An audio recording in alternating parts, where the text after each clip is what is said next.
Press start. Hello, I'm Wave. How to draw Sonic's face. You are already familiar with the face, many times you greet him. Now we will show you how to draw. First, you can start on any one of them like his mouth or an eye.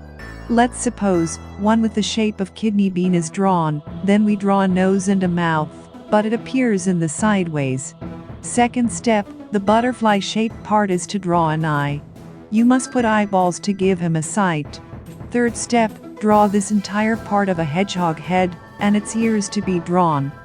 Finally, coloring the body blue, but the rest of them will have light brown, green, black, and white. This looks pretty. Let's show him. Sonic. Yeah? I wanted to show you something. Okay. Take a look at this. Wow, that's fantastic. Isn't it nice? Yeah, great. Any other characters you like to draw, like Amy Rose's face, Tails' face, and many more? Yes, that's just a basic demo, so that was a great demo about drawing Sonic's face. Like, comment, and subscribe now on YouTube.